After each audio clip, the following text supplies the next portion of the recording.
Now, this Secretary of State Mike Pompeo is in North Korea right now. President Trump talked about the visit during the rally last night. Roll tape.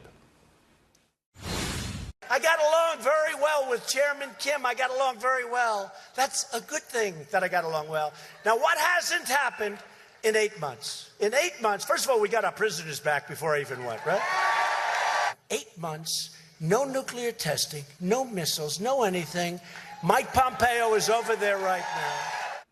Joining us now, John Hanna with the Foundation for Defense of Democracies. John, just how worried are you with respect to President Trump's administration making the same mistakes that a lot of other administrations have had with assuming that North Korea was serious? I don't know. On a scale of 1 to 10, Charles, I'd say I'm a 5 or 6 right now. I'm more worried than I was before Singapore. The administration has assured us they're not going to repeat the mistakes of their predecessors and allow North Korea to use diplomacy as a tool to buy time, to expand their nuclear and missile programs, to ease their international isolation, and to secure economic benefits from the international community.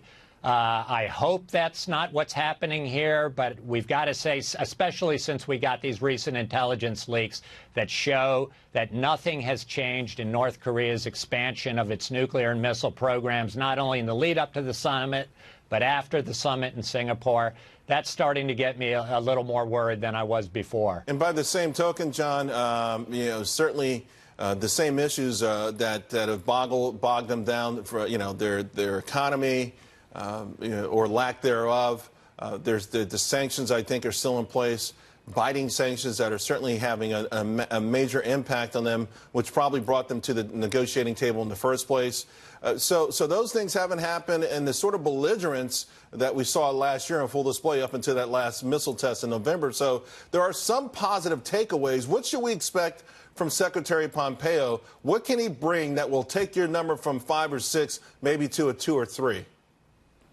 Well, I think we've got to see some initial concrete progress on America's core objective, which is actually to begin the process of reducing and dismantling the North Korean nuclear and missile sites. So Secretary Pompeo has talked about transparency as a first step, actually finding out what does the North Korean nuclear weapons program consist of, including just the basic question of how many nuclear weapons do they have, which the U.S. intelligence community has got a range of anywhere from 20 to 60. There's enormous uncertainty. Even that kind of transparency, I think, would be a really positive step, improving the atmosphere, and a concrete step on the way towards getting to verification and eventually some kind of dismantling of that nuclear weapons program, which still today poses a massive threat to the United States and our allies in Northeast Asia. Right. John, another one for you. This meeting, President Trump with Vladimir Putin later on this month. What do you expect to come out of this? I've got low expectations. I do think there is some value in this meeting, Charles. It's worth reminding ourselves that these are the 2 largest nuclear weapon states in the world whose relations have been at the lowest point that they've been in an entire generation. So the fact that you have leaders meeting, looking to reduce areas of conflict, identify some areas of cooperation is positive. But those areas of cooperation, I fear, whether it's Syria or Ukraine, NATO, obviously the question of election meddling continues to hang and cloud all of this.